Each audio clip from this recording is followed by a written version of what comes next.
ఇన్నాళ్లు తెలంగాణనే తన రాజకీయ వేదికని చెప్పుకొచ్చిన వైఎస్ఆర్టీపీ అధ్యక్షురాలు వైఎస్ షర్మిల ఇప్పుడు సడన్గా రూట్ మార్చడం పొలిటికల్గా సెగలు రాజేస్తుంది.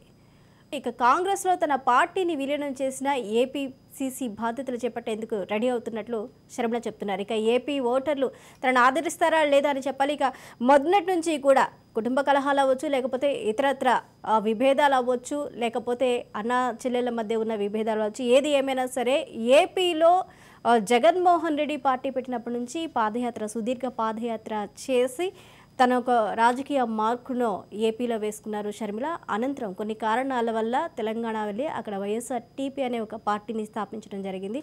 అయితే ఇప్పుడు ఆ పార్టీని కాంగ్రెస్లో విలీనం చేస్తున్నట్టుగా తెలుస్తుంది. ఇక రేపు ఢిల్లీ వెళ్ళి అక్కడ ఢిల్లీలో అధిష్టానాన్ని కలిసి ఏపీలో తను చేపట్టబోయే బాధ్యతలపైన పూర్తిగా క్లారిటీ ఇచ్చే అవకాశాలు అయితే కనిపిస్తున్నాయి.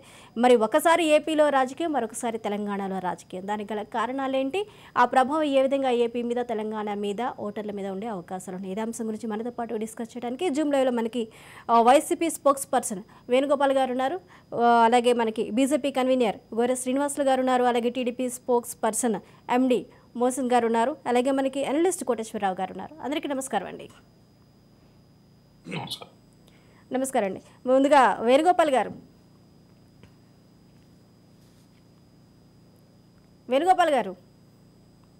మేడం చెప్పండి. వేణుగోపాల్ గారు, వైఎస్ షర్మిల ఏపీలోకి రానున్నారు. ఏపీ కాంగ్రెస్ పగ్గాలు చేపట్టే అవకాశాలు ఉన్నాయి. ఇంతకు ముందే జగన్మోహన్ రెడ్డి కొన్ని రోజుల క్రితం ఏపీకి రావద్దు అంటూ కూడా రాయబారాలు పంపించడం జరిగింది అంటూ కూడా వినిపిస్తూ ఉన్నాయి. మరి అందులో ఎంతవరకు వాస్తవం ఉంది? షర్మిల ఏపీకి వస్తే నష్టమా, లాభమా వైసీపీకి? ఏం ఆలోచిస్తుంది YCP? Good day madam. Swapna అండి. పద్మా గారు, మీకు అదేవిధంగా ప్యానెల్లో పాల్గొంటున్న వివిధ రాజకీయ పార్టీ నాయకులకి, విశ్లేషకులకి అందరికీ నమస్కారము. పద్మా గారు, స్వప్న సార్, వేణుగోపాల్ గారు స్వప్న అండి. స్వప్న, ఓకే చెప్పండి. స్వప్న గారు,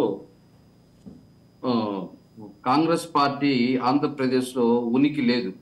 ఏ రోజైతే రాష్ట్ర విభజన జరిగిందో ఆ రాష్ట్ర విభజన సమయంలో ఏదైతే ఆంధ్రప్రదేశ్ ప్రజలు కానీ, అదేవిధంగా మేధావులు కానీ కూర్చోబెట్టుకొని మేము ఏదైతే విభజన చేస్తున్నామో ఆ విభజనకి మీకు అంగీకారమా లేదని అడగకుండా, ఆ విభజన అంశాలకు సంబంధించినవి మీకేమి నష్టం జరుగుతుందో చెప్తే మేము చేస్తామని చెప్పకుండా, చర్చలు చేయకుండా విభజించిన దానివల్ల ఈరోజు కాంగ్రెస్ పార్టీ ఆంధ్రప్రదేశ్లో ఉనికి లేదు. అది షర్మిలమ్మకు వచ్చినా లేకపోతే ఇంకొకరు వచ్చినా కూడా కాంగ్రెస్ పార్టీ ఏదైతే మార్చినీలో ఉందో దాన్ని బతికిచ్చే పరిస్థితి లేదు. అదేవిధంగా ఇంకొకటి, రాజశేఖర రెడ్డి గారు ఏదైతే 2004లో 2009లో 2 సార్లు ఏదైతే ప్రభుత్వం రావడానికి కేంద్రంలో కానీ రాష్ట్రంలో కానీ దివంగత నేత రాజశేఖర రెడ్డి గారి ప్రమేయంతో రావడం జరిగింది. అలాంటి దివంగత నేత చనిపోతే ఏదైతే జగన్మోహన్ రెడ్డి గారు ఓదార్పు యాత్ర చేస్తానంటే ఆ ఓదార్పు యాత్ర చేయకూడదని అదే కాంగ్రెస్ పార్టీ అడ్డుకోవడం, దానికి చేసిన దానికి కానీ ఆయన 16 నెలలు జైల్లో పెట్టడం, ఇవన్నీ రాష్ట్ర ప్రజలు గమనిస్తున్నారు. అందుకనే ఈరోజు ఆంధ్రప్రదేశ్ లో కాంగ్రెస్ కానీ, కాంగ్రెస్ లో షర్మిలమ్మ వచ్చినా లేదా ఇంకొకరు వచ్చినా కూడా ఆ పార్టీకి ఉనికి ఉండదు. అదే విధంగా గతంలో కూడా చూసాం, 1% ఓట్లు కూడా లేదు. ఒకప్పట్లో గవర్నమెంట్ ఫామ్ చేసింది అత్యధిక మెజార్టీ రాజశేఖర రెడ్డి గారి సమయంలో. అలాంటిది ఈ రోజు 1% ఓట్లు కూడా లేదంటే ఆంధ్రప్రదేశ్ ప్రజలు ఏ విధంగా కాంగ్రెస్ ని వ్యతిరేకిస్తున్నారో మనం చూడాలి. ఓకే, టోటల్ గా ఏపీలో కాంగ్రెస్ ని వ్యతిరేకిస్తున్నారు తప్ప ఆదరించే పరిస్థితి లేదు. షర్మిల వచ్చినా ఇంకెవరు వచ్చినా అంటారు. ఖచ్చితంగా షర్మిలమ్మ వచ్చినా ఇంకెవరు వచ్చినా ఖచ్చితంగా ఆంధ్రప్రదేశ్ లో కాంగ్రెస్ పార్టీని ఎవరు కానీ వ్యతిరేకిస్తారు, కానీ ఎవరు కానీ ఆదరించే పరిస్థితి ఉండదు. మోసన్ గారు మీరేమంటారు? ముందు అందరికి ప్యానెల్లో ఉన్న సభ్యులందరికీ నమస్కారం.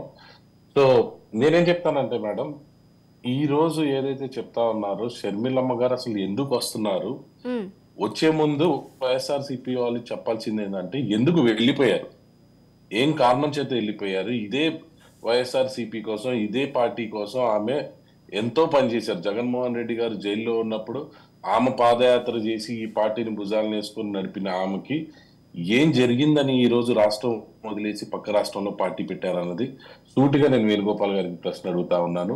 ఎందుకు ఒక పార్టీలో పనిచేసి ఆ పార్టీలో కీలక బాధ్యతలు వహించిన షర్మిల గారికి ఏం అన్యాయం చేశారని ఆమె వెళ్ళిపోయింది, లేకపోతే మీ యొక్క విధానాలు రాజశేఖర్ రెడ్డి గారి స్ఫూర్తితో లేకపోవడం వల్ల ఆమె వెళ్ళిపోయిందన్న దాని మీద ఈరోజు వైఎస్ఆర్సిపి పార్టీ కానీ అక్కడ ఉన్న నాయకులు కానీ ఆన్సర్ చెప్పాలని కోరుకుంటున్నాను. అలాగే షర్మిల గారు కూడా ఏదైతే ఇప్పుడు మొన్నటి దాకా వైఎస్ఆర్ టీపీ అని చెప్పి తెలంగాణలో పార్టీ పెట్టి అక్కడంతా తిరిగి అక్కడ కూడా పాదయాత్ర చేసి నేను అక్కడ బిడ్డని వాళ్ళ కోసం పోరాడతాం, ఎప్పుడైతే ఒక రాష్ట్రం కోసం పోరాడతామో ఇంకో రాష్ట్రంలో దానికి ఆటోమేటిక్ గా వేరే రాష్ట్రానికి అన్యాయం జరిగింది. కాబట్టి ఒకవేళ ఆమె మళ్ళీ ఆంధ్ర రాష్ట్రానికి రావాలి అంటే ఇక్కడ ప్రజలకి క్షమాపణ కోరి మళ్ళీ ఇక్కడికి వచ్చి బాధ్యతలు చేపట్టాలని కోరుకుంటున్నాను. అలాగే వైఎస్ఆర్ సిపిలో ఇంత కష్టపడిన ముఖ్యమంత్రి గారి సొంత చెల్లికే అన్యాయం జరిగిందంటే ఈ రోజు రాష్ట్రంలో ఉన్న మిగతా వాళ్ళకి మిగతా నాయకులకి ఏం జరుగుతుందో జనాలు చూస్తా ఉన్నారు, నాయకులు అనుభవిస్తా ఉన్నారు. అలాగే రాను రాను ఏదైతే ఈ రోజు వైఎస్ఆర్ షర్మిల గారు ముందుకొచ్చి ఈ ప్రభుత్వం మీద పోరాడుతా ఉన్నారో, పోరాటానికి సిద్ధమవుతా ఉన్నారు. అలాగే రాష్ట్రంలో ఉన్న ప్రతి అంగన్వాడీ చెల్లి, ప్రతి డ్వాక్రా మహిళ, అలాగే ప్రతి ఆడపడుచు ఈ రోజు ఈ ప్రభుత్వం మీద కోపంగా ఉంది. ప్రతి ఒక్కరు రానున్న రోజుల్లో తప్పనిసరిగా ఈ ప్రభుత్వం మీద పోరాటానికి సిద్ధమవుతున్నారని నేను తెలియజేస్తా ఉన్నాను. ఓకే అండి, మోసిన్ గారు ఒక్క నిమిషం ఉండండి. శ్రీనివాసులు గారు,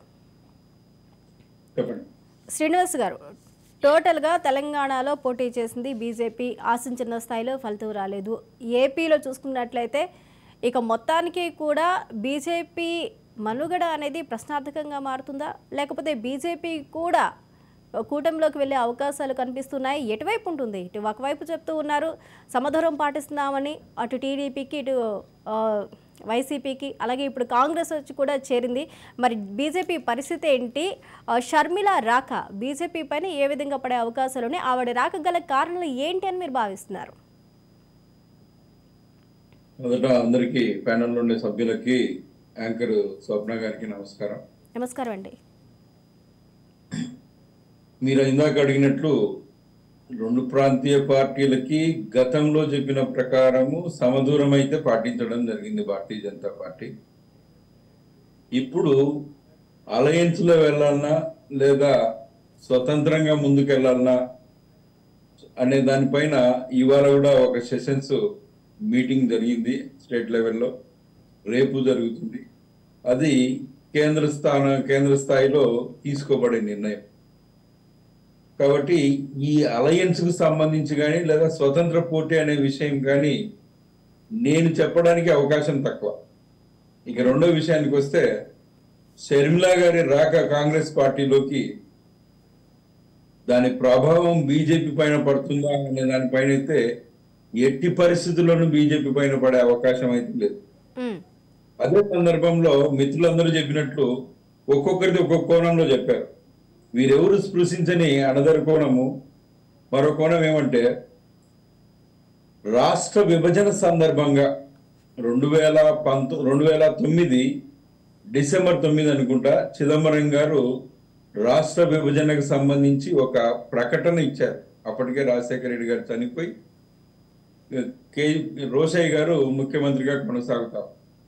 ఆ సందర్భంగా రకరకాల పరిణామాలు, సమైక్యాంధ్ర ఉద్యమము, తెలంగాణ ఉద్యమం అనే ఒక పరిణామం రావడము, అదే సందర్భంలో జగన్మోహన్ రెడ్డి గారు ఓదార్పు యాత్ర అని చెప్పేసి తను ఒక ఇండిపెండెంట్గా ఒక నిర్ణయం తీసుకొని ప్రజల్లోకి వెళ్ళిపోవడం అనేది రకరకాల పరిణామాలు జరిగినాయి.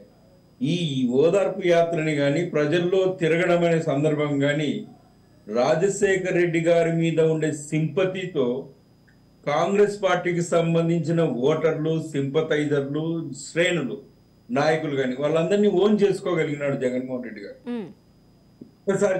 ఒక్కసారి ఛాన్స్ అనే ప్రయత్నంలో 2014లోను 2019లోను ప్రజల మధ్యని తిరగడం వల్ల అతనికి ప్రజలైతే పాక్షికమైన ఛాన్స్ 2014లోను, పూర్తి ఛాన్స్ 2019లోను ఇవ్వడం జరిగింది. ఇకపోతే పరిపాలనాపరమైన విధాన లోపాలు, విధాన నిర్ణయ లోపాల వల్ల ఈరోజు రాష్ట్ర ప్రజలందరూ కూడా అన్ని విధాలుగా తీవ్ర అసంతృప్తికి గురై ఉన్నారు. ఒక వ్యాక్యూమ్ అనేది వైఎస్ఆర్ కాంగ్రెస్ పార్టీలో పక్క చూపు చూసే పరిస్థితులలో శ్రేణులంతా నిలబడి ఉన్నారు. ఈ సందర్భంలో మరి ఈ షర్మిల గారి పాత్ర తిరిగి కాంగ్రెస్ శ్రేణులను అందరినీ వెనక్కి తీసుకురాగలుగుతుందా? ఓదార్పు యాత్రకు ప్రతిఘటిస్తూ, లేకుంటే దాని కౌంటర్ గా మరొక యాత్ర ఏదైనా పెట్టి అందరినీ వెనక్కి తీసుకోగలుగుతుందా, లేదా పంచుకుంటుందా అనేది ఆమె ప్రయత్నము లేదా కాంగ్రెస్ పార్టీ ప్రయత్నం మీద ఆధారపడి ఉంటుంది తప్ప మిగతా పార్టీలకు సంబంధించి షర్మిల గారి పాత్ర ఏ విధమైన ప్రభావం అయితే చూపించే అవకాశం లేదండి. ఓకే ఓకే శ్రీనివాసులు గారు. కోటేశ్వరరావు గారు, మొత్తానికి అనుకున్నదే జరిగింది. గత కొంతకాలంగా కాంగ్రెస్లో విలీనం చేయాలి చేస్తున్నారన్న ఊహాగానాలు వినిపించినప్పటికీ దాని మీద స్పష్టమైన క్లారిటీ అయితే ఈ మధ్య కాలంలో మనకు వచ్చింది. అయితే ఇప్పుడు షర్మిల ఏపీకి తెలంగాణకి ఎందుకు వెళ్ళారన్న కారణాలు పక్కన పెడితే, ఏపీకి వచ్చిన తర్వాత ఇప్పటికే కొంతమంది ఎమ్మెల్యేలు తన వెంట ఉన్నారు అని కూడా చెప్తున్నారు. సుమారు 40 నుంచి 45 మంది ఎమ్మెల్యేలు. అలాంటి అప్పుడు ఇప్పటికే అసమ్మతి నేతలు అనేక మంది ఉన్నారు. మొదటగా చూసుకున్నట్లయితే ఫస్ట్ ఇన్ఛార్జీలు మారుస్తామంటూ కూడా 11 మందిని, ఇప్పుడు వచ్చిన సెకండ్ లిస్ట్లో చూస్తే టోటల్గా 27 మంది ఇన్ఛార్జీలను మారుస్తూ కూడా జగన్ ప్రభుత్వం నిర్ణయం తీసుకుంది. ఇందులో అసమ్మతి తారాస్థాయికి చేరుతుంది. ఇలాంటి పరిస్థితుల్లో రీసెంట్గా ఆళ్ల రామకృష్ణ రిజైన్ చేయటం, పార్టీకే కాకుండా పదవికి రిజైన్ చేయటం, ఆయన కార్యాలయాల్లో జగన్మోహన్ రెడ్డి ఫొటోస్ ఏవైతే ఉన్నాయో అవి బయటకు తీయటం, బయటకు వచ్చి స్పష్టంగా ప్రకటించారు కూడా. ఏంటి అంటే అధిష్టానం షర్మిల కాంగ్రెస్లోకి వస్తే తన వెంట నడవడానికి మేము సిద్ధంగా ఉన్నాము అంటూ కూడా. అయితే ఈ పరిణామాలు ఎందుకు దారితీస్తాయంటారు? మరి జగన్మోహన్ రెడ్డిని వదిలేసి జగనన్న వదిలిన బాణం మరి తిరిగి జగన్ వైపుకే రావడానికి కారణాలేంటి? ఇవాళ కాకినాడ పర్యటనలో జగన్మోహన్ రెడ్డి గారు ఒక ఆరోపణ లేకపోతే ఒక విమర్శ చేశారు. ఏమిటంటే కుటుంబాల్లో చిచ్చులు పెడతారు అని చెప్పేసి పరోక్షంగా షర్మిల గురించి ఆయన ఒక కామెంట్ చేశారనేటువంటిది మన అందరికీ తెలిసింది. నిజానికి ఆయన ఇవాళ ఆ కామెంట్ చేయడం దాని అర్థం ఏమిటి అనేటువంటిది మన అందరికీ తెలిసిందే. షర్మిల రావడం అనేటువంటిది జగన్మోహన్ రెడ్డి గారిలో కూడా ఒక చురుకు పుట్టించింది అనేటువంటి దాన్ని బట్టి ఆ విధంగా చెప్పారు. నిజానికి ఎవరి ప్రమేయం లేకుండానే రాజశేఖర రెడ్డి గారి కుటుంబంలో వచ్చినటువంటి చిచ్చు, అది ఆర్థికపరమైనటువంటి చిచ్చు అనేటువంటిది ఒక కోణం అయితే, రెండోది వైఎస్ షర్మిల గారికి రాజకీయ అధికారంలో భాగం పంచలేదు అనేటువంటిది కూడా బహిరంగ రహస్యం. అందుకనే ఆమె సోదరితోటి విడిపోయి సొంతంగా పార్టీ పెట్టుకోవడం, హైదరాబాద్ వచ్చి తెలంగాణలో పార్టీ పెట్టుకోవడం అనేటువంటిది అందరికీ తెలిసింది.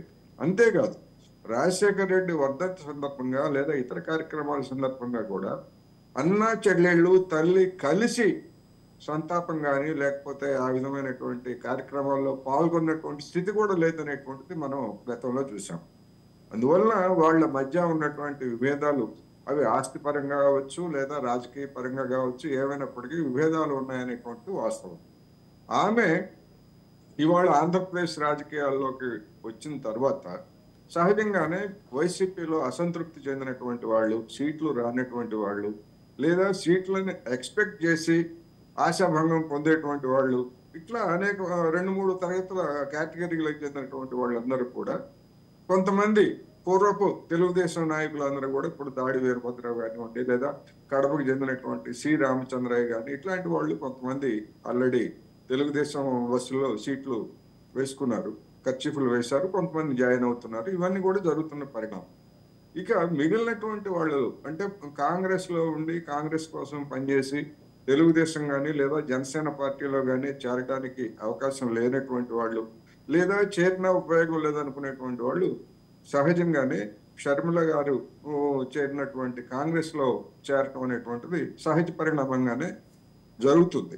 అందువల్ల ఏదైనా నష్టం జరిగితే, ఇప్పుడు కాంగ్రెస్ కి దాదాపు కొద్ది తక్కువగా 2% ఓట్లు ఉన్నాయి. అందువల్ల ఎన్ని శాతం, ఆ 2% 4 అవుతుందా, 4 8 అవుతుందా, ఎంత అవుతుందా అనేటువంటి మనం ఇప్పుడే ఊహించి చెప్పలేం. కానీ ఎంత జరిగినప్పటికీ ఆ ఓటింగ్ శాతం అనేటువంటిది వైసీపీ నుంచి వచ్చేటువంటిది తప్ప ఇతర జనసేన లేదా తెలుగుదేశం కూటమి నుంచి వచ్చేటువంటి వాళ్ళు దాదాపు నెగ్లిజిబుల్. ఎందుకంటే వాళ్ళు ఆల్రెడీ జగన్మోహన్ రెడ్డి గారికి వ్యతిరేకంగా ఉన్నటువంటి ఫైట్ లో ఉన్నారు. వాళ్ళకంటే కూడా కలిగేటువంటి నష్టం ఏదైతే ఉందో అది వైసీపీకి తగ్గుతుంది అనేటువంటిది మనం ఈ సందర్భంగా గమనించాలి. ఇక బీజేపీ విషయానికి వస్తే ఇప్పుడు బీజేపీ వైఖరి మారినట్టుగా కనిపిస్తా ఉంది. ఇటీవల వరకు జగన్మోహన్ రెడ్డి గారు ఖచ్చితంగా గెలుస్తాడు, ఆ గెలిచిన తర్వాత ఆ లోక్సభ మద్దతు అంతా కూడా మాకే అని చెప్పేసి అటు జగన్మోహన్ రెడ్డి గారిని తెర వెనకాల సంబంధాలతో ఉన్నటువంటి ఆ పార్టీ, అదేవిధంగా తెలుగుదేశం జనసేన కూటమి వైపు మొగ్గు చూపకుండా ఉన్నటువంటి పార్టీ గత కొద్ది రోజులుగా జరుగుతున్నటువంటి పరిణామాలు ఇవన్నీ చూసిన తర్వాత బీజేపీ కూడా పునరాలోచనలో పడింది. అది తెలుగుదేశం జనసేన కూటమికి దగ్గర కావడానికి ప్రయత్నం చేస్తున్నది అనేటువంటి వార్తలు వస్తున్నాయి. ఒకవేళ అదే కనుక జరిగేట్లయితే రాజకీయంగా ఆ కూటమి తీవ్రమైనటువంటి విమర్శలను కూడా ఎదుర్కొనేటువంటి పరిస్థితి ఉంటుంది. ఇప్పటికే పాచిపోయిన లడ్డూలు ఇచ్చారని చెప్పేసి విమర్శించినటువంటి పవన్ కళ్యాణ్ బీజేపీ దగ్గరికి వెళ్ళి ఆ పాచిపోయిన లడ్డూలనే తినొస్తున్నారు ఆయన. ఒకటి. రెండోది, ఆ పాచిపోయిన లడ్డూలు అని చెప్పినటువంటి వాళ్ళు తర్వాత మళ్ళా దాని గురించి ఆయన ఏం మాట్లాడలేదు. ఏమిటి అంటే నాకు అధికారం లేదు కదా అని చెప్పేసి ఆయన తప్పించుకున్నారు. అదేవిధంగా 2019 ఎన్నికల్లో తెలుగుదేశం బీజేపీ కూడా పరస్పరం ఏ విధమైనటువంటి విమర్శలు చేసుకున్నాయో, లేదా అమిత్ షా గారు లేదా నరేంద్ర మోడీ గారు ఆంధ్ర రాష్ట్ర పర్యటనకు వచ్చినప్పుడు ఏ విధమైనటువంటి పరిణామాలు జరిగాయో మనం తెలుసాం. మరి అటువంటి పార్టీలు ఇప్పుడు కలుస్తాయా అనేటువంటి ఒక పెద్ద ప్రశ్న. అందువల్ల ఇవాళ బీజేపీ అనే నిర్ణయం అనేటువంటిది ఆంధ్రప్రదేశ్ రాజకీయాల్లో ఒక కొత్త అధ్యాయానికి దారితీసే అవకాశం ఉంది. ఒకవేళ ఆ పార్టీ కనుక జనసేన తెలుగుదేశం కూటమితో కలిస్తే దానికి తీవ్రమైనటువంటి దెబ్బ తగిలేటువంటి అవకాశం కూడా ఉన్నది.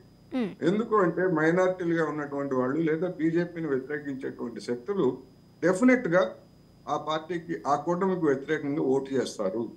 ఇది కూడా జరగబోయేటువంటి పరిణామం. అందుకని ఆ పార్టీ ఏ నిర్ణయం తీసుకుంటుంది, ఆ నిర్ణయానికి అనుగుణంగా తెలుగుదేశం జనసేన కూటమి బీజేపీని మోస్తాయా, ఎందుకు మోస్తాయా అనే మాట ఎందుకు వాడుతున్నానంటే అక్కడ 100 కంటే తక్కువ ఓట్లు వచ్చాయి, కాంగ్రెస్ కంటే తక్కువ ఓట్లు వచ్చాయి బీజేపీకి. ఈ 5 సంవత్సరాల కాలంలో బీజేపీ ఓట్ల శాతాన్ని పెంచుకున్నది లేదు, పెంచుకోవడానికి వీలుగా ఆంధ్ర రాష్ట్ర ప్రజల అభిమానాన్ని పొందటానికి గాను అది కూడా చేసింది ఏమీ లేదు గనక నేను ఈ మాట అనాల్సి వస్తుంది. ఓకే కోటేశ్వరరావు గారు, ఒక నిమిషం హోల్లో ఉండండి. వేణుగోపాల్ గారు, ఈ రాజకీయం షర్మిల ఇంట్లో మొదలైన రాజకీయం ఇప్పుడు రాష్ట్రాల వరకు పాకింది. ఒక రాష్ట్రంలో స్టార్ట్ అయ్యి ఇక్కడే నేను రాజకీయం చేస్తాను, ఇక్కడే నేను ఉంటాను అని చెప్పిన షర్మిల నా మెట్టినిలో అంటూ కూడా తెలంగాణకు వెళ్ళి అక్కడ ఒక పార్టీ స్థాపించి ఇదే నా రాజకీయ వేదిక అంటూ కూడా తను చెప్పడం జరిగింది. మళ్ళీ యూటర్న్ తీసుకొని ఏపీకి రావడం జరిగింది.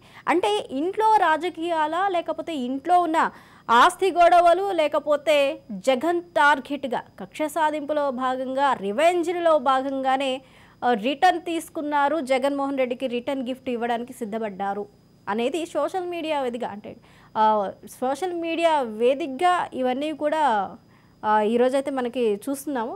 మరి ఇది ఎంతవరకు వాస్తవం అంటారు? యూటర్న్ తీసుకోవడానికి గల కారణాలు ఏంటి? అన్మ్యూట్ చేయండి వేణుగోపాల్ గారు.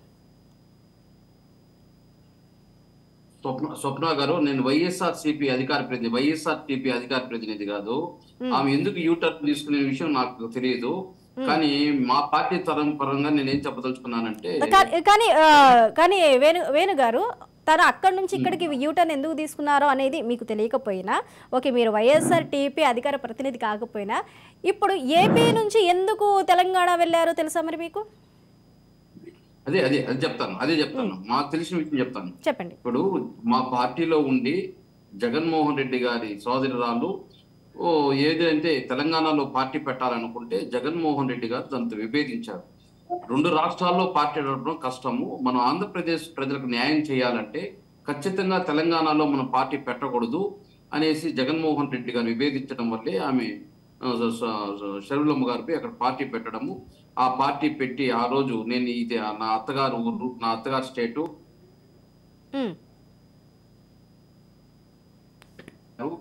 అని రకరకాలుగా చెప్పి ఆ పార్టీ ఆంధ్ర తెలంగాణతో ముడిపడి ఉండే అంశాన్ని అక్కడ లేవదీయడము, నేను ఇక్కడ ప్రజలకు సేవ తీర్చుకున్నాను అనేది. ఆ తర్వాత ఆ పార్టీని తీసుకుపోయి కాంగ్రెస్ లో కలపాలనుకుంటే కాంగ్రెస్ పార్టీ వాళ్ళు అక్కడ విభేదించడంతో మళ్ళీ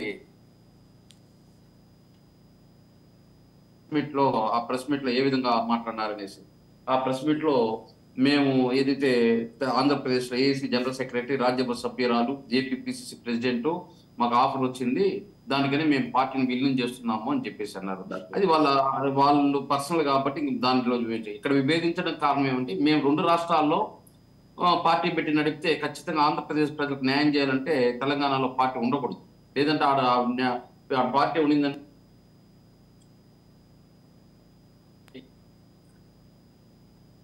హలో వేణుగారు, స్వప్న గారు అడగండి. వేణుగారు, మీరు అక్కడ ఎందుకు పార్టీ పెట్టాల్సి వచ్చింది, పెట్టొద్దు అంటూ జగన్ విభేదించారని చెప్తున్నారు. కాకపోతే ఇక్కడ నుంచి ఏపీ నుంచి వెళ్ళిపోవడానికి కారణాలు ఏంటి? ఖచ్చితంగా ఏపీలో 16 నెలలు జగన్మోహన్ వేణుగారు 16 నెలలు జైల్లో జగన్మోహన్ రెడ్డి ఉన్నప్పుడు 3000 కిలోమీటర్లకు పైగా పాదయాత్ర చేసి జగనన్న వదిన భారాన్ని అంటూ కూడా తను చెప్పుకోవడం జరిగింది. సరైన ప్రాధాన్యత ఇచ్చి ఉంటే వేరే పార్టీ వైపు ఎందుకు చూడాల్సి వచ్చింది? పార్టీలో ప్రాధాన్యత ఇవ్వలేదా? పార్టీ కాదు, ఇక్కడ ఆంధ్రప్రదేశ్ జగన్మోహన్ రెడ్డి గారు ఏ విధంగా పార్టీ పెట్టి ఇక్కడ ప్రజలకు న్యాయం చేయదలుచుకున్నాడో ఆమె అక్కడ ఏదైతే తెలంగాణ ప్రాంత ప్రజలకు న్యాయం చేయాలి, అక్కడ పార్టీ పెట్టి ఆడ ఆ పార్టీని ప్రజలకు సేవ చేయాలని ఆమె అనుకునింది. దానికి జగన్మోహన్ రెడ్డి గారు, మా నాయకులు, మా అధ్యక్షుడు, రాష్ట్ర ముఖ్యమంత్రి మనం 2 రాష్ట్రాల్లో పార్టీ పెట్టి నడపలేమంటే ఆమె సపరేట్ గా పార్టీ పెట్టుకునేది వైఎస్ఆర్టీపీ పార్టీ అని. వైఎస్ఆర్సీపీ పార్టీ అక్కడ కొనసాగించాలంటే విభేదించడం వల్ల ఆమె వైఎస్ఆర్టీపీ పెట్టుకోవడం జరిగింది. అంతేగాని మాకుండే సమాచారం మేము మాట్లాడగలుగుతాం, కానీ మీడియా రాసే కల్పితాలకి వాటికంతా మేము సమాధానం చెప్పలేం కదా. ఆస్తుల ప్రాబ్లమో లేదా ఇంట్లో ప్రాబ్లమో ఇవన్నీ మాకు తెలియదు కదా. మాకు తెలిసినంత వరకు ఏపీలో తెలంగాణలో 2లో వైఎస్ఆర్సీపీ నడపలేము. ఆంధ్రప్రదేశ్ ప్రజలకు న్యాయం చేయాలంటే ఖచ్చితంగా పక్క రాష్ట్రంలో మనకు పార్టీ అవసరం లేదు. అందుకని ఆల్రెడీ 2012లో నిలబెట్టి క్యాండిడేట్లను కూడా వదిలేయడం జరిగింది.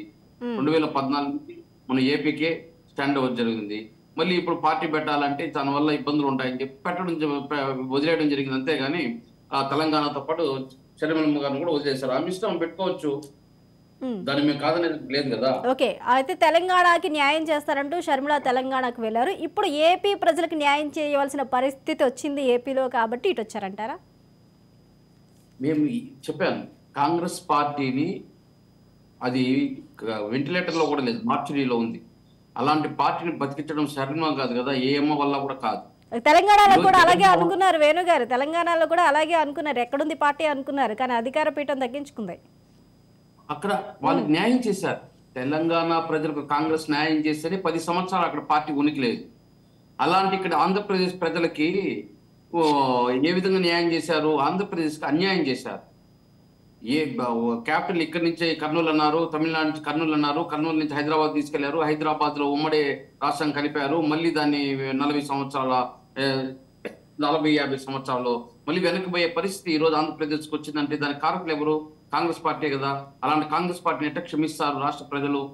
ఓకే, 40 నుంచి 50 సంవత్సరాలు వెనక్కి వెళ్ళింది ఏపీ అంటారు. ఓకే అండి, వేణుగోపాల్ గారు ఒక్క నిమిషం ఉండండి, చెప్పండి. ఇంకొకటి ఏమిటంటే ఈరోజు జగన్మోహన్ రెడ్డి గారిని కాంగ్రెస్ అయినా సరే, తెలుగుదేశం అయినా సరే, జనసేన అయినా సరే, వీళ్ళు కమ్యూనిస్టులు, కాంగ్రెస్ అయినా సరే, వీళ్ళందరూ కలిపి వస్తాము అంటున్నారు. తెలుగుదేశము, జనసేన, అదేవిధంగా కమ్యూనిస్టులు, కాంగ్రెస్ కలిసి వచ్చినా, లేదా తెలుగుదేశం, జనసేన, బీజేపీ కలిసి వచ్చినా, ఇక్కడ మేము ప్రజలు ఏదైతే పేద ప్రజల పక్కన నిలబడ్డాడు జగన్మోహన్ రెడ్డి గారు, పేదవాడికి సంక్షేమం ఇస్తూ పేదవాడిని అభివృద్ధి చేస్తూ ఉంటే ప్రతిపక్షాలు వాటిని అడ్డుకుంటా ఉన్నాయి.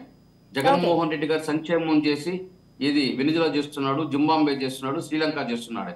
అదే విధంగా ఏదైనా ఇల్లు పట్టాలిస్తే కోర్టుకు పోయి అడ్డయిస్తున్నారు. అదేవిధంగా అభివృద్ధి కార్యక్రమాలు చేసి ఏదైనా ఫ్యాక్టరీ పెట్టాలంటే ఇక్కడ ఫ్యాక్టరీ రాకూడదని కోర్టుకు పోయి పిటిషన్ ఇస్తారు. ఇట్లా పేదవాడిని అన్ని రకాలుగా అడ్డుకుంటా ఉంటే జగన్మోహన్ రెడ్డి గారు పేదవాడి పక్కన నిలబడి ఈరోజు పోరాటం చేస్తుంటే, ఈ రోజు పెత్తందారు పక్కన ఈ రాజకీయ పార్టీలన్నీ ఒకటవుతున్నాయి. 175 నియోజకవర్గంలో క్యాండిడేట్లు పెట్టేదానికి లేరు వీళ్ళకి. వీళ్ళు ఈరోజు ఫ్యామిలీని 2గా చీల్చి ఈరోజు షర్మిలాని వాడాలని ప్రయత్నం చేస్తున్నారు. చేయమని చెప్పండి. జగన్మోహన్ రెడ్డి గారు 16 నెలలు జైల్లో ఉండేటప్పుడే భయపడలేదు, ఇలాంటి తాటాప్ చౌకులకు అంతా భయపడతాడా? ఓకే ఓకే అండి, ఓకే వేణుగారు ఒక నిమిషం ఉండండి. మోసన్ గారు చెప్పండి, ఒకవేళ చెప్పండి. ఒకటి మీరు అడిగే ముందు ఒక ప్రశ్న వేణన్నకి చెప్పండి. అంటే ఇంతకు ముందు వేణుగారు ఏం చెప్పారంటే, ఇంతకు ముందు విడిపోవటానికి కారణం ఏంటంటే ఆంధ్రప్రదేశ్ లో మరియు తెలంగాణలో 2 చోట్ల పార్టీ నడపలేము. ఉమ్, ఓకే, 2 చోట్ల ఉంటే మనం చేయలేము కాబట్టి ఆ రోజు విడిపోయి ఆమె తెలంగాణకి వెళ్ళి పార్టీ పెట్టుకుంది షర్మిల గారు. ఉమ్, కానీ ఇప్పుడు జగన్మోహన్ రెడ్డి గారు ఏదైతే మాట చెప్పారో ఒకే రాష్ట్రంలో పార్టీ ఉండాలి, ఒకే రాష్ట్రంలో పార్టీ నడుపుదాం అనే ఆయన పర్స్పెక్టివ్ ఏదైతే ఉందో దానికి అలైన్మెంట్ గానే షర్మిల గారు అక్కడ పార్టీ మూసేసి వెనక్కి వచ్చేస్తున్నారు. ఉమ్, సో ఇప్పుడు జగన్మోహన్ రెడ్డి గారు ఏం అనుకుంటున్నారో అదే జరుగుతా ఉంది. సో ఇప్పుడు షర్మిల గారిని మళ్ళీ వెనక్కి తీసుకుంటారా, కాంగ్రెస్ తో పొత్తు చేసుకుంటారా, అసలు వైఎస్ఆర్సీపీ యొక్క విధానాలు ఏంటో ఒకసారి చెప్పాలని రాష్ట్ర ప్రజానికానికి తెలియజేయాలని వేణుగారిని అడుగుతా ఉన్నా. అలాగే ఏదైతే వేణు గారు చెప్తా ఉన్నారో ఈ పొత్తు అన్నది ప్రజల కోసం చేయబడింది. ఈ రోజు రాష్ట్రంలో చూస్తే అభివృద్ధి అంటే నారా చంద్రబాబు నాయుడు గారు, తెలుగుదేశం పార్టీ ఈ రాష్ట్రంలో ఎన్నో కంపెనీలు తీసుకురావడం జరిగింది. వచ్చిన కంపెనీలు ఈ 4.5 సంవత్సరాల్లో ఎన్ని వెనక్కి వెళ్ళిపోయినాయి అన్నది పేపర్లతో సహా మీడియాలో ఎన్నో కథనాలు రావడం జరిగింది. అలాగే తెలుగుదేశం పార్టీ కూడా పేద ప్రజల పక్కన ఉండాలని చెప్పి ఈ రోజు 6 గ్యారెంటీలు మేము ప్రకటించడం జరిగింది. అది కాక మీరు ఒకసారి రాష్ట్ర ప్రజానికానికి కూడా విజ్ఞప్తి చేస్తా ఉన్నాను, పథకాలు ఇవ్వటమే కాదు, మిమ్మల్ని నెల నెల ఆదుకోవటమే కాదు. ఎందుకంటే ఈ పథకాలు ఎప్పటి నుంచో నడుస్తున్నాయి స్వప్న గారు. మీరు చూస్తే ఏవైతే ఫీజు రియంబర్స్మెంట్లు కానీ పెన్షన్లు కానీ ఒక 30 సంవత్సరాలు 25 సంవత్సరాల నుంచి నడుస్తున్నాయి కంటిన్యూస్ గా. కానీ ఈ తీసుకునే వాళ్ళు ఇంకా పేదవాళ్ళు కానీ ఎందుకు ఉండిపోతున్నారు అన్నది ఎవరు ఆలోచించలేదు. కానీ ఈరోజు తెలుగుదేశం పార్టీ P4 అనే విధానాన్ని తీసుకొచ్చి, పూర్ టు రిచ్ అనే విధానాన్ని తీసుకొచ్చి ప్రజల్ని, ప్రభుత్వాన్ని, ప్రైవేట్ రంగాన్ని పార్ట్నర్షిప్ చేసి ఎవరైతే వీళ్ళు పేదవాళ్ళుగా మిగిలిపోతా ఉన్నారో వాళ్ళని మళ్ళీ కనీసం మిడిల్ క్లాస్కి కానీ కొద్దిగా వాళ్ళ యొక్క ఆర్థిక వ్యవస్థని సెట్ చేయడానికి ఈ రోజు ఒక కొత్త పథకంతో రావడం జరిగింది. ఏదైతే తెలుగుదేశం పార్టీ ఎప్పుడు పేదవాళ్ళ పక్కన ఉండిద్ది అన్నదానికి ఇది ఒక్కటే నిదర్శనం అని మీకు తెలియజేస్తా ఉన్నాను. అలాగే షర్మిల గారు ఈ రోజు జరుగుతుంది రాష్ట్రంలో, నేను రాష్ట్ర ప్రజానికి తెలియజేయాలనుకుంటుంది ఏంటంటే ఇది కేవలం రాజశేఖర్ రెడ్డి గారి వారసులు ఎవరు అనే దాని మీదే యుద్ధం జరుగుతా ఉంది. కాబట్టి ఇవన్నీ రాష్ట్రం అంతా తిరిగి అక్కడికి వెళ్ళి ఆమె తెలంగాణకి వెళ్ళి షర్మిల గారు అక్కడ పోటీ చేసి మళ్ళీ మూసేసి ఇక్కడికి వచ్చే కన్నా నా సజెషన్ ఏంటంటే అదేదో పులివెందల్లో అన్నా చెల్లెలు ఇద్దరు ఒకరి మీద ఒకరు నుంచొని తేల్చేసుకుంటే ప్రజలే తేల్చేస్తారు కదా రాజశేఖర్ రెడ్డి గారి వారసులు, నిజమైన వారసులు ఎవరన్నది. ఓకే, ప్రజలు ఒక కన్ఫ్యూజన్ అనేది ఎందుకు క్రియేట్ చేయడం అంటారు. ఓకే అండి, ఓకే మోషన్ గారు ఒక నిమిషం ఉండండి. శ్రీనివాసులు గారు, షర్మిల ఏపీ రాక కుటుంబంలో చిచ్చు పెట్టడానికి కాంగ్రెస్ చేస్తున్న ప్రయత్నమా, లేకపోతే ఆల్రెడీ కుటుంబంలో చిచ్చులు నడుస్తున్నాయి కాబట్టి టార్గెట్ జగన్గా తన యూటర్న్ తీసుకోవడం జరిగింది అంటారు? అంటే ఇప్పుడు గతంలో ఇక్కడ విజయమ్మ గారి గురించి కూడా మనం మాట్లాడుకోవాలి. అక్కడ ఆ రాష్ట్రంలో ఒకే రాష్ట్రంలో ఇద్దరు ఉంటే అంత బాగోదు, ఒక రాష్ట్రంలో అన్న ఒక రాష్ట్రంలో చెల్లి, ఇద్దరు పిల్లలు చెరొక రాష్ట్రంలో ఉంటారన్నారు. మరి ఇప్పుడు విజయమ్మ కూడా ప్రశ్నార్థకంగా మారుతుంది. మరి ఎవరి వైపు ఉంటారు ఇద్దరు ఒకటే రాష్ట్రంలో ఉంటే అని ఏం జరగబోతుంది అంటారు? మొదట వేణుగోపాల్ గారు చెప్పినట్లు జగన్మోహన్ రెడ్డి గారు ఒక రాష్ట్రానికి అంకితం అయిపోయినాడు, పరిమితం అయిపోయినాడు, తను మరో రాష్ట్రానికి వద్దని చెప్పినాడు అని చెప్పారు. ఇదే వాస్తవ పరిస్థితి కాదు.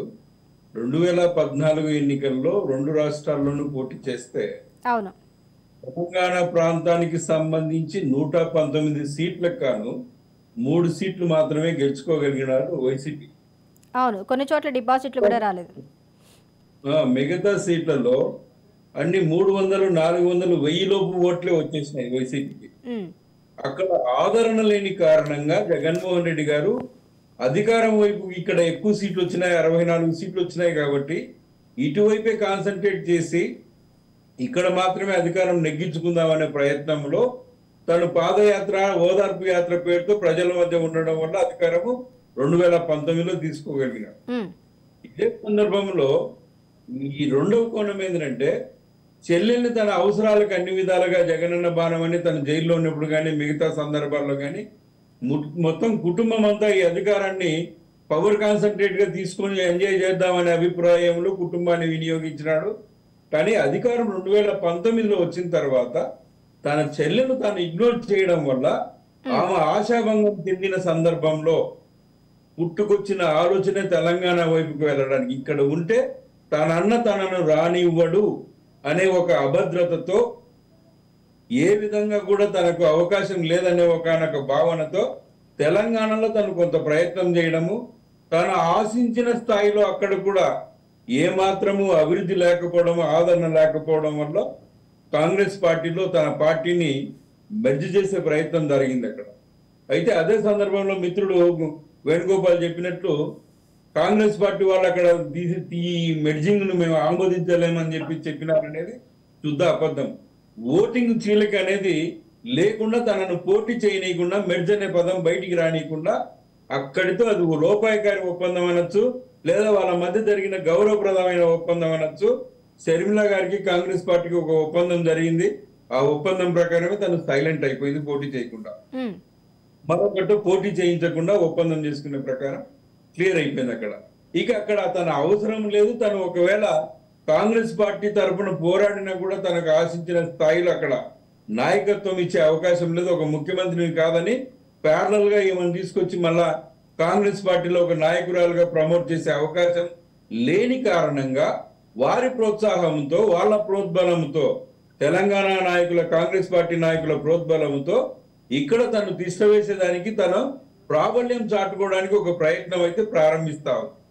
దీనికి కాంగ్రెస్ పార్టీ అధిష్టానం గాని, తెలంగాణ ప్రాంతం నుంచి గాని అవసరమైన ప్రోద్బలము, ప్రోత్సాహం అయితే ఇస్తున్నారనేది మనము నిర్వివాదాంశం. ఇది ఖచ్చితంగా అవకాశం అయితే ఉంది.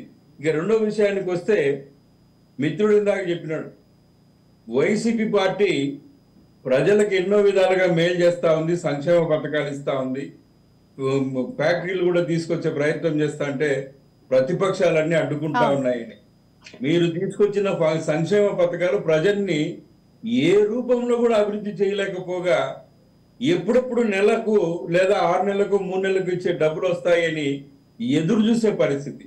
ఒకవైపు కష్టం జరగాల సంక్షేమ పథకం అంటే ప్రజలు తమ బతుకు తాము బ్రతికే విధంగా కష్టించాలా, కష్టపడి సంపాదించుకోవడానికి ఒక పరిశ్రమలు కానీ వ్యాపారాలు కానీ ప్రమోట్ చేయాలా. అదే సందర్భంలో ఆ ప్రమోషన్ లో ఏదైనా కూడా ఆశించిన స్థాయిలో వాళ్ళకి ఆదాయం లేదు, జీవించడానికి ఇబ్బందికరమైన పరిస్థితి అనే సందర్భంలో ఆయా వర్గాల వారికి సంక్షేమ పథకాలు అందిస్తే బ్యాలెన్స్ అవుతుంది సమాజం. అట్లా లేకుండా పనులు చేయకోకుండా మీరు నేను ఇచ్చే జీవితం ఈ మొత్తం మీదనే ఆధారపడండి అని చెప్పేసి ఉన్న పరిశ్రమలు మూసేసినారు, ఉండబడిన వ్యాపారాలు క్లోజ్ అయిపోయినాయి. దురదృష్టం ఏంటంటే జగన్మోహన్ రెడ్డి పాలనలో కరోనా కూడా రావడం, అటువైపు కూడా ఒక నష్టం ప్రకృతి వైపరీత్యంతో వచ్చింది. రెండో వైపు పరిపాలనా వైపరీత్యం వల్ల కూడా ప్రజలకు నష్టం జరిగింది. ఈ రెండు సందర్భాలలో రాష్ట్ర ప్రజలందరూ కూడా ఆ పార్టీ పరిపాలన పైన వ్యతిరేకత ఉంది. ఇక మూడో విషయానికి వస్తే, మిత్రులు ఇందాక చెప్పినారు కోటేశ్వరరావు గారు, బీజేపీతో ఏ పార్టీ కలిసినా కూడా, అంటే ఈ టీడీపీ జనసేన కలిస్తే నష్టం జరుగుతుంది అని బాగా గుర్తుంచుకోండి. ఇప్పటికి రాష్ట్ర ప్రభుత్వానికి 10,50,000 కోట్ల అప్పు ఉంది.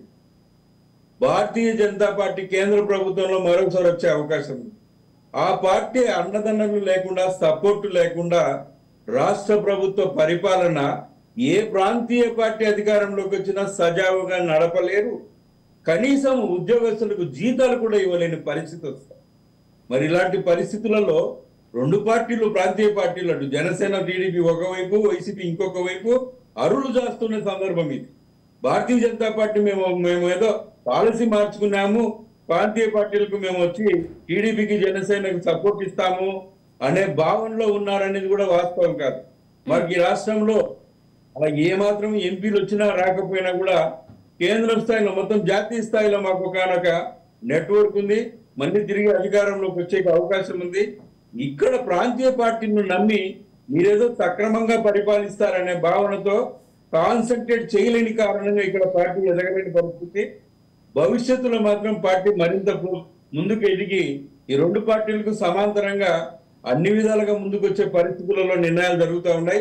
కాకపోతే ఇప్పటికిప్పటికి తీసుకునే పరిస్థితి కాదు. కాబట్టి ఎన్నికల విధానపరమైన నిర్ణయాన్ని త్వరలో ప్రకటించనున్నారు. అంతే తప్ప భారతీయ జనతా పార్టీ ఏ పార్టీతో కలిసిన నష్టం జరుగుతుంది అనేది కేవలం అపోహ మాత్రమే. అన్ని రకాల వాళ్ళు, అన్ని మతాల వాళ్ళు కూడా భారతీయ జనతా పార్టీతో ఈరోజు మమేకమైపోయి ఉన్నారు. అన్ని విధాలుగా పార్టీకి ప్రోత్సాహం ఇస్తా ఉన్నారు, సపోర్ట్ చేస్తా ఉన్నారు. ఇది ఓకే అపోహను శ్రీనివాస్ గారు. పెంచడం వలన ఈ ప్రాంతీయ పార్టీలు ప్రజలు అదే నిజమనే భ్రమణ అభిప్రాయంలోకి వస్తా ఉన్నారు తప్ప వాస్తవం అయితే కాదు. ఓకే ఓకే శ్రీనివాసులు గారు, ఒక నిమిషం ఉండండి. కోటేశ్వరరావు గారు, ఏపీలో యాంటీ గవర్నమెంట్ ఓటింగ్ ఏదైతే ఉందో ఇప్పటి వరకు టీడీపీకి కానీ జనసేన కూటమి కానీ పడే అవకాశాలు ఉన్నాయని చెప్తున్నారు. కానీ షర్మిల ఏపీకి వస్తే కాంగ్రెస్ సానుభూతి పరులు ఎవరైతే ఉన్నారో, జగన్మోహన్ రెడ్డి పైన అసంతృప్తి, టికెట్ రాని వాళ్ళ అసంతృప్తులు ఎవరైతే ఉన్నారో వారందరూ కూడా ఓట్ బ్యాంక్ రాజశేఖర్ రెడ్డి మీద ఉన్న అభిమానం, లేకపోతే ఆయన పెట్టిన ఆయనలో ఉన్న వాళ్ళ బిడ్డను చూసో, లేకపోతే ఆయన ఉన్న గతంలో చేసిన పనులు చూసి షర్మిల వైపు వెళ్ళే అవకాశాలు ఎక్కువగా ఉన్నాయంటున్నారు. ఇప్పుడు యాంటీ గవర్నమెంట్ ఓట్స్ ఏవైతే ఉన్నాయో అవి చీలితే ఎవరికి నష్టం, ఎవరికి లాభం? దీని వెనకాల జగన్మోహన్ రెడ్డి మైండ్ గేమ్ ఏమన్నా ఉందా? దానికి అనుగుణంగానే షర్మిల ఏపీకి రావడం జరుగుతుందా? ఇప్పుడు రెండు పార్టీలు పోటాపోటీగా ఉన్నప్పుడు మధ్యలో మూడో పార్టీ వచ్చి ఓట్లు చీలితే ఏ పార్టీకి లాభం వస్తుంది? ముందుగా మనం గమనించాల్సింది ఏంటంటే, వైఎస్ రాజశేఖర రెడ్డి గారి ఆయన పలుకుబడి కానివ్వండి, లేకపోతే ఆయన ప్రభావం కానీ రాష్ట్రం మీద ఎంత ఉంటుంది అనేటువంటి దానికి సంబంధించి కొన్ని భ్రమలు ఉన్నాయి. ఏమిటా భ్రమలు అంటే, వైఎస్ రాజశేఖర రెడ్డి గారు 5 ఏళ్లు పరిపాలన చేసి ఫీజు రీఎంబర్స్మెంట్ లేదా ఆరోగ్యశ్రీ ఇట్లాంటి అనేక పాపులరు లేదా జనం మెచ్చినటువంటి కార్యక్రమాలని చెప్పినప్పటికీ ఆ తర్వాత జరిగినటువంటి ఎన్నికల్లో చిరంజీవి గారి ప్రజారాజ్యం పార్టీ పుణ్యమా అంటూ బొటాబొట్టిగా మెజారిటీ తెచ్చుకొని గెలిచారు తప్ప ఆయన ప్రభావం ఆయన బతికుండగానే పెద్దగా ప్రభావం పనిచేయలేదనేటువంటిది గమనించాలి. అందువలన ఇవాళ ఆంధ్రప్రదేశ్లో కానివ్వండి లేదా తెలంగాణలో కానివ్వండి రాజశేఖర రెడ్డి గారి పేరు చెప్పుకుంటే వచ్చేటువంటి ఓట్లు అనేటువంటివి దాదాపుగా ఉండవు. ఎందుకు అంటే రాజశేఖర రెడ్డి గారి కంటే ఇందిరాగాంధీ పేరు ఇప్పటికే పొంది, కానీ ఇందిరాగాంధీ పేరు చెప్పినంత మాత్రాన ఇవాళ ఏమన్నా ఓట్లు వస్తున్నాయంటే ఏమి రావట్లేదు. ఇవాళ ఉన్నటువంటి అది వాస్తవం. అందువల్ల పైకి ఏమైనా చెప్పుకోవచ్చు. ఇప్పుడు షర్మిల గారు ఫెయిల్ అయింది కూడా అక్కడ అదే కదా, రాజన్న రాజ్యం పరిపాలన తెస్తానని చెప్పేసి తెలంగాణలో. అంటే రాజశేఖర రెడ్డి గారు తెలంగాణకి విలన్ గా ఇక్కడ ఉన్నటువంటి జనం చూశారు కనుకనే ఆమె వెనకాల ఎవరు చేరలేదు. అది ఒక విఫల నినాదంగా మారిపోయింది. ఇంకోటి రెండోది యూటర్న్ గురించి మాట్లాడుతున్నారు. అసలు యూటర్న్ తీసుకున్నటువంటి పార్టీలు ఏమున్నాయి? పవన్ కళ్యాణ్ గారు బీజేపీని తెలుగుదేశాన్ని తిట్టారు 2019 ఎన్నికల్లో. అదే పవన్ కళ్యాణ్ గారు యూటర్న్ తీసుకొని బీజేపీతో 2024 ఎన్నికల్లో మేము కలిసి పోటీ చేస్తామని ఒప్పందం చేసుకున్నారు. బహుశా భారతదేశంలో ఏ రెండు రాజకీయ పార్టీలు 4 ఏళ్ల ముందే ఆ విధంగా ఒప్పందం చేసుకున్నటువంటి చరిత్ర ఇంతవరకు నేనైతే చూడలేదు. పోనీ ఆ ఒప్పందానికి కట్టుబడి ఇప్పుడు బీజేపీ పవన్ కళ్యాణ్ కలిసి పోటీ చేస్తారా అంటే బీజేపీ పెద్దలు ఏం చెప్తున్నారు? మా అధిష్టాన వర్గం నిర్ణయం తీసుకోవాలన్నారు. మరి అధిష్టాన వర్గం నిర్ణయం తీసుకునేటప్పుడు మరి 2020లో పవన్ కళ్యాణ్ తోటి ఒప్పందం ఏం చేసుకున్నారు? ఆ ఒప్పందాన్ని కనీసం మేము చించి పారేసాము, ఆ ఒప్పందంతో ఇప్పుడు మాకేం సంబంధం లేదని అది కూడా చెప్పట్లేదు కదా. అందుకని యూటర్న్ లేకపోతే అవకాశవాదంగా మాట్లాడటం అనేటువంటిది ఆంధ్రప్రదేశ్ రాజకీయాల్లో సర్వసాధారణంగా. అదే తెలుగుదేశం కూడా అదే పవన్ కళ్యాణ్ ఇద్దరు విమర్శించుకొని తెలుగుదేశం కూడా మరి 2 పార్టీలు యూటర్న్ తీసుకొని ఒప్పందానికి వచ్చాయి కదా. దాన్ని మరి అవకాశవాద ఒప్పందం అంటారా లేకపోతే ఇంకోటి ఏమంటారు? అందుకని రాజకీయాలు ఇప్పుడు షర్మిల గారు తెలంగాణ నుంచి ఆంధ్రప్రదేశ్కి రావడం యూటర్న్ లేకపోతే ఇంకోటి అనుకునేట్లయితే మరి ఈ పార్టీల సంగతి ఏమిటి అనేటువంటి అది కూడా వస్తుంది. అందువల్ల ఇవాళ రాజకీయాల్లో ఏం జరుగుతుంది ఏమిటి అనేటువంటిది కనుక చూసేట్లయితే డెఫినెట్ గా ఇప్పుడు మన బీజేపీ మిత్రులు ఏమైనా చెప్పుకోవచ్చు కానివ్వండి, మొన్న కర్ణాటక ఎన్నికల్లో ఆయన ఉప ముఖ్యమంత్రిగా పనిచేసినటువంటి జగదీశ్వరప్ప మాకు ముస్లింలు ఓట్లు అక్కర్లేదని చెప్పేసి బహిరంగంగా ప్రకటించినటువంటి పెద్ద మనిషి. ఆయన ఏమి చిన్న గల్లీలీత కాదు, రాష్ట్ర స్థాయి నాయకుడు, ఉప ముఖ్యమంత్రిగా పనిచేసినటువంటి నాయకుడు మాకు ముస్లిం ఓట్లు అక్కర్లేదన్న తర్వాత మాకు అన్ని వర్గాలు సబ్కా సాత్ సబ్కా వికాస్ ఇన్ని కబుర్లు చెప్పినప్పటికీ అటువంటి పరిస్థితి ఏమీ లేదు. అందువల్లనే ఇవాళ ఆంధ్రప్రదేశ్ రాజకీయాల్లో బీజేపీ గనక తెలుగుదేశం జనసేన కూటమితో గనక కలిసేట్లయితే ఆంధ్రప్రదేశ్ లో ఉన్నటువంటి మైనార్టీస్ ఆ కూటమి ఎవరున్నా సరే, తెలుగుదేశం మీద అభిమానం ఉన్నా, జనసేన మీద అభిమానం ఉన్నా కానీ బీజేపీని చూసిన తర్వాత ఒక అడుగు వెనక్కి తగ్గి భిన్నమైనటువంటి పార్టీకి ఓటేసేటువంటి అవకాశాలను కూడా మనం కాదన్నాం. ఇవాళ ఉన్నటువంటి పరిస్థితి అది. ఓకే కోటేశ్వర గారు ఒక నిమిషం ఉండండి. వేణుగారు, టోటల్గా వైఎస్ షర్మిల వెనకాల ఇప్పటికే వైసీపీకి సంబంధించిన 45 మంది ఎమ్మెల్యేలు తనతో కలిసి నడవడానికి సిద్ధంగా ఉన్నారు. ఆ లిస్టుతోనే ఢిల్లీ వెళ్ళనున్నారు, రేపు అధిష్టానాన్ని కలవనున్నారు అన్న వస్తున్న వార్తల నేపథ్యంలో మధ్యలో వైవి సుబ్బారెడ్డితో రాయబారం జగన్మోహన్ రెడ్డి పంపించారు, చెల్లమ్మ ఏపీకి రావద్దు అంటూ కూడా. మరి నిజంగా ఏపీకి రావడం తనకి ఇష్టం ఉంటే ఎందుకు ఈ మధ్యలో ఈ రాయబారాలు ఎందుకు నడపాల్సిన పరిస్థితి వస్తుంది? అంటే షర్మిల రావడం ఇష్టం లేదా, ఒకవేళ షర్మిల వస్తే నష్టం వస్తుందని భావిస్తుందా? స్వప్న గారు, ఇప్పుడు షర్మిలమ్మ గారు ఏదైతే 2 సంవత్సరాల క్రితం పార్టీ పెట్టుకున్నారు, 3 సంవత్సరాల క్రితం పార్టీ పెట్టుకొని 2-3 సంవత్సరాల క్రితం పార్టీ పెట్టుకొని ఆ రోజు జగన్మోహన్ రెడ్డి గారు ఆ చెల్లెలుగా రిలేషన్ ఉంటుంది, అన్న చెల్లెలుగా, అది పక్కన పెట్టేసి ఈ రోజు పార్టీలు పెట్టుకొని పార్టీ అంటే ఆమె అభివృద్ధి చెందేదానికి, ఆమె ఉన్నత స్థాయికి పోవడానికి ఆమె ప్రయత్నాలు ఆయన చేస్తారు. అదే కదా మా విధంగా జగన్మోహన్ రెడ్డి గారు ఆయన ప్రయత్నాలు ఆయన చేస్తాడు. ఆయన పార్టీ, ఆయన విధి విధానాలు వేరే, ఆమె విధి విధానాలు వేరే, ఆమె డెవలప్ అవడానికి ఆమె ముందుకు పోతారు. అంటే ఇప్పుడు తన ప్రయత్నాలు తను చేస్తున్నారు. వేణుగారు, తన ప్రయత్నాలు తను చేస్తున్నారు, ఓకే బాగుంది. కానీ ఎందుకు చేస్తున్నారు? షర్మిలను రావద్దని చెప్పడానికి చేస్తున్నారా? రాయబారాలు పంపించవలసిన అవసరం ఎందుకు వస్తుంది? ఒకవేళ నిజంగా తన అభివృద్ధి తను చూసుకుంటారు, ఏ పార్టీలోనే పర్వాలేదు అంటే రాయబారాలు ఎందుకు?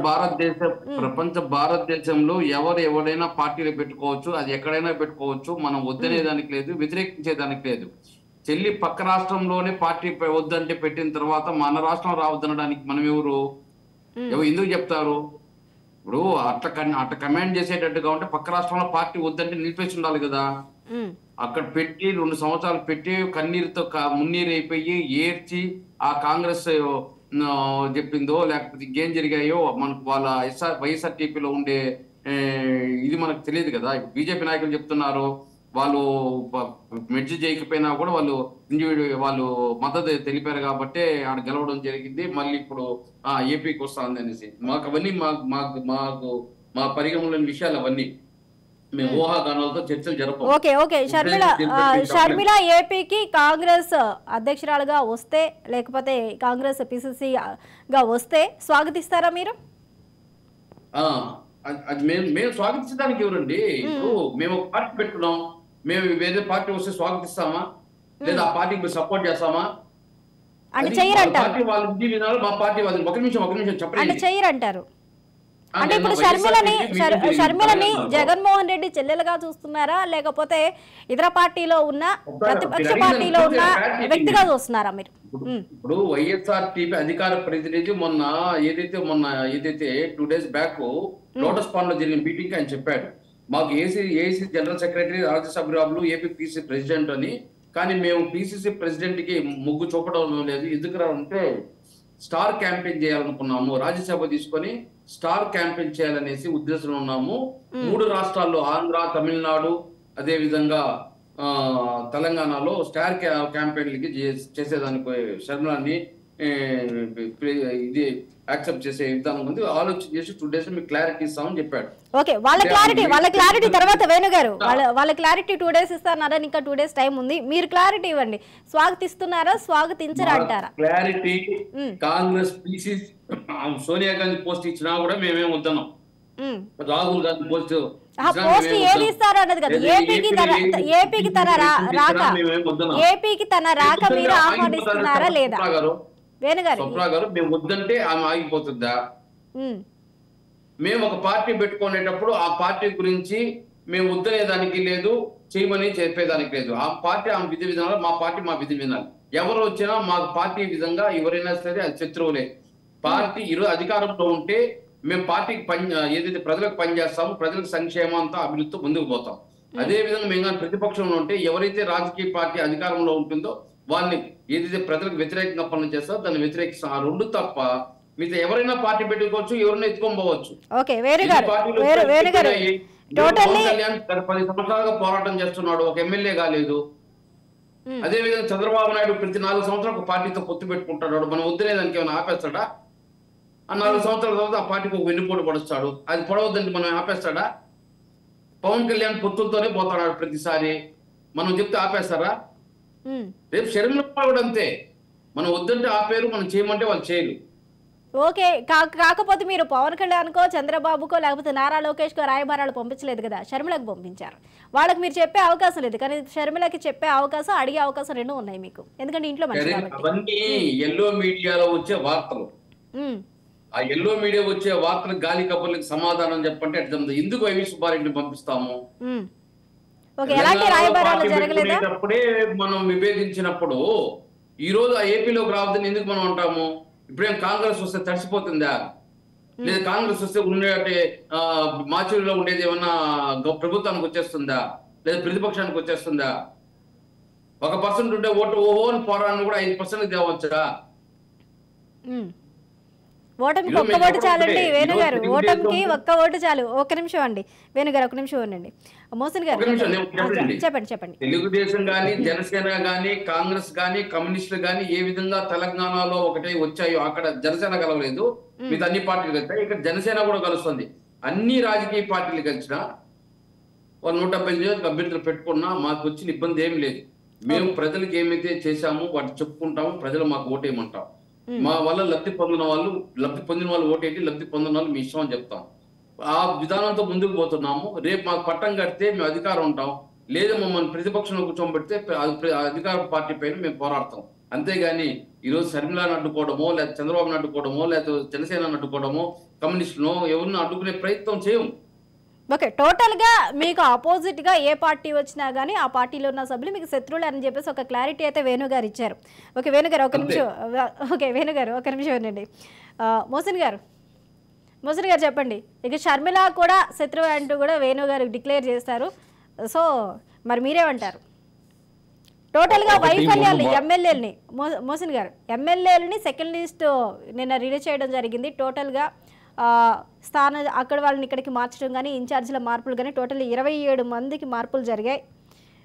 కానీ వైఫల్యం ఎమ్మెల్యేలది కాదు, జగన్మోహన్ రెడ్డిది వైఫల్యం. దానిని కప్పిపుచ్చుకోవడానికి ఎమ్మెల్యేల మార్పుతో కొత్త డ్రామాకి తెరలేపారంటూ కూడా వాదనలు వినిపిస్తున్నాయి. అలాగే నిరసనల కార్యక్రమాలు కూడా మొదలుపెట్టే అవకాశాలు కనిపిస్తూ ఉన్నాయి.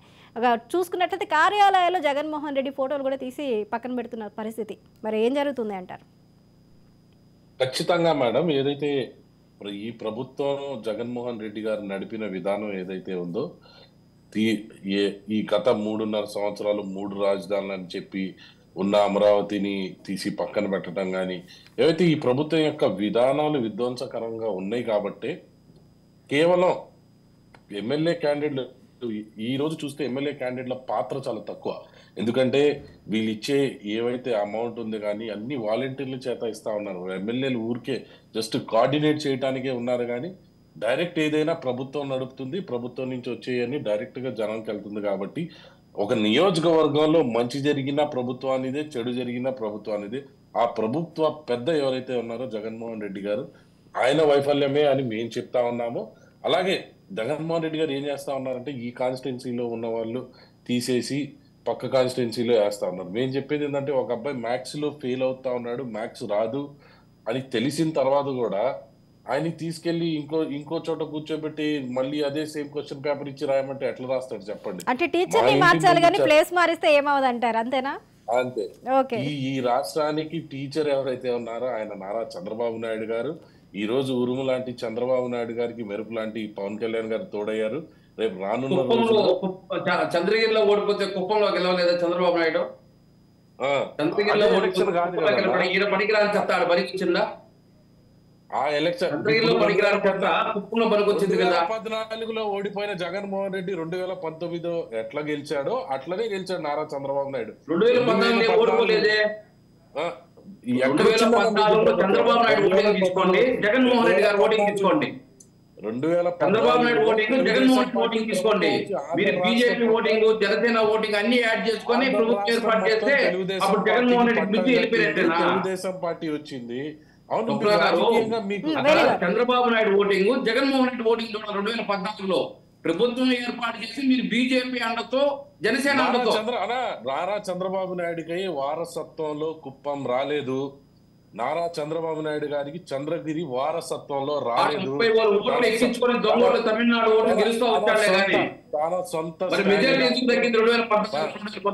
సొంత స్టామినాతో ఆయన బిల్డప్ చేసుకొని ఆయన ఎదుగుతూ మీకు తెలియదు, మీరు చిత్తూరు నియోజకవర్గం 2014-2019లో ఎందుకు మెజార్టీ తగ్గింది చంద్రబాబు నాయుడికి?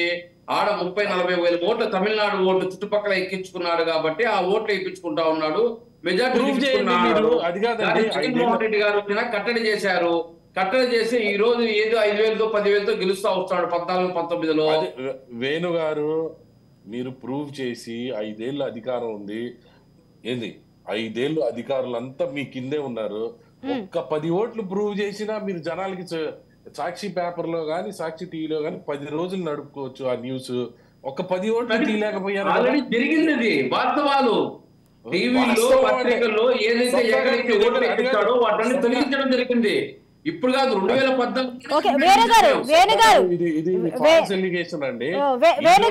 ఓట్ల తొలగింపు విషయాన్ని పక్కన పెడితే అసలు ఓటే లేని వాళ్ళకి, ఓటుకి ఎలిజిబుల్ కాని వాళ్ళకి, అసలు డోర్ నెంబర్లే లేని వాటికి కొత్త ఓట్లు వైఎస్ఆర్సీపీ హయాంలో రాశారు. కొన్ని లక్షల ఓట్లు 0 నెంబర్ మీద ఉన్నాయి. అది మర్చిపోయారా మీరు? ఓటింగ్ కొత్త ఓట్లు ఎన్నికల కమిషన్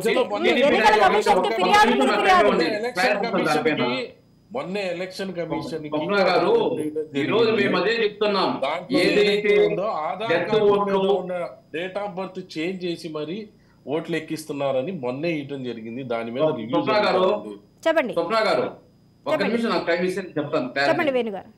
మేము కూడా పదే కలెక్టర్లకు కానీ ఏదైతే ఎలక్షన్ ఇన్ఛార్జీలకు కానీ అర్జీలు ఇస్తున్నాము, ఓట్లు తొలగించండి, ఆధార్ కార్డు లింక్ చేయండి. ఇప్పుడు అండి ఆధార్ కార్డు ఒక దర్శనం పోయినా ఆధార్ కార్డు కావాలి, లేదు ఒక బస్ టికెట్ కొన్నా, ఒక ట్రైన్ టికెట్ కావాలన్నా ఆధార్ కార్డు కావాలి. ఒక పాన్ కార్డుకి ఆధార్ కార్డు లింక్ చేయకపోతే 10,000-20,000 ఫైన్ వేస్తున్నారు. బ్యాంక్కి ఆధార్ కార్డు ఇస్తే క్యాష్ అమౌంట్ డ్రా చేయలేము. అలాంటిది అతి ముఖ్యమైన ఓటుకి ఆధార్ కార్డు లింక్ చేయాల్సిన బాధ్యత ఎవరిదండి? కేంద్ర ప్రభుత్వం ఉంది. ఎందుకు ఏప్రిల్ వరకు టైం ఇచ్చారు అంటే ఈ రోజు వాళ్ళు తెలుసుకోవాలి. అదే విధంగా వాళ్ళు ఏదైతే వాళ్ళ పుత్రులతో ఆధార్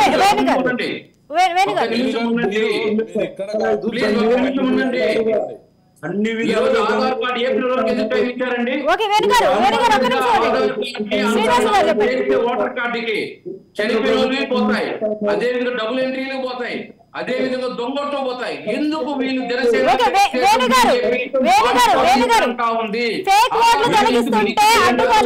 ఫేక్ ఓట్లని తొలగించేటప్పుడు వేణుగారు ఫేక్ ఓట్లు ఎవరైతే ఉన్నాయో వాటిని తొలగిస్తే అడ్డుకోవట్లేదు. టీడీపీ సానుభూతి పరుల ఓటర్లను తొలగిస్తున్నారు. చెప్పండి. వాలంటీర్లు సచివాలయం వెరిఫికేషన్ పోతారా? బిఎల్ఓలను పక్కన పెడతారా? ఇది కలెక్టర్లకి ఎలక్షన్ ఆఫీసర్లకి సంబంధించిన విషయము.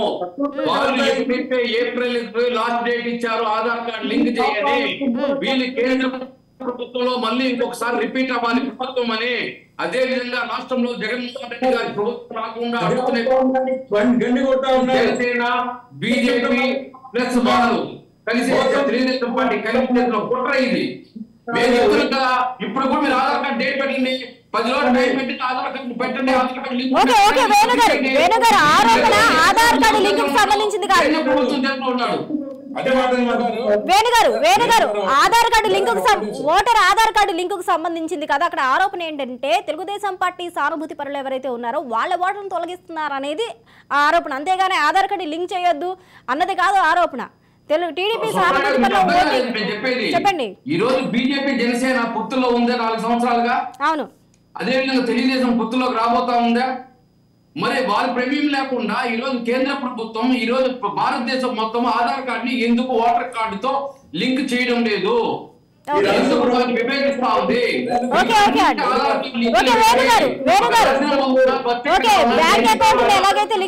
బ్యాంక్ అకౌంట్ ఎలాగైతే లింక్ చేస్తారో ఓటర్ ఐడిని కూడా ఆధార్ కార్డుకి లింక్ చేస్తే ఫేక్ ఓట్లు వేసే అవకాశం ఉండదు అంటున్నారు. ఓకే, అదైతే నిజంగా మంచి పరిణామే అని చెప్పాలి. 1కి 2 ఓట్లు 4 ఓట్లు వేయకుండా చూసే నష్టం రాకుండా ఎవరైతే ఎలా పడితే అలా ఓట్లు వేయకుండా ఫేక్ ఓట్లు పడకుండా చూసే అవకాశాలు అయితే ఏది ఏమైనా సరే చూసుకున్నట్లయితే వైఎస్ షర్మిల ఏపీ రాక ఏపీ రాజకీయాల్లో అయితే కొత్తగా ఏం జరుగుతుంది అనే ఉత్కంఠనైతే తెరలేపుతుంది. ఇక ఆ పార్టీలో కలవడానికి కాదు, తన పార్టీనే విలీనం చేసేందుకు షర్మిల అయితే రెడీ అయిపోతున్నారు. మరి షర్మిల ఏపీ రాక ఏ పార్టీకి ప్లస్ అవుతుంది, ఏ పార్టీకి మైనస్ అవుతుంది, ముఖ్యంగా జగన్మోహన్ రెడ్డి ఏ విధంగా రియాక్ట్ అవుతారో, విజయమ్మ ఎటువైపు ఉంటుంది అనేది రేపు చూద్దాం. ఎందుకంటే రేపు ఒక స్పష్టమైన క్లారిటీ వస్తుంది. షర్మిల రేపు కాంగ్రెస్ అధిష్టానాన్ని కలవనున్నారు. ఆ తర్వాత ఎలాంటి బాధ్యతలు తను స్వీకరిస్తారు, ఎక్కడ ఉంటారు అనేది ఒక స్పష్టమైన క్లియర్ కట్ ఇన్ఫర్మేషన్ అయితే మనకు వస్తుంది. ఇది వాళ్ళ special debate. Keep watching Raj news.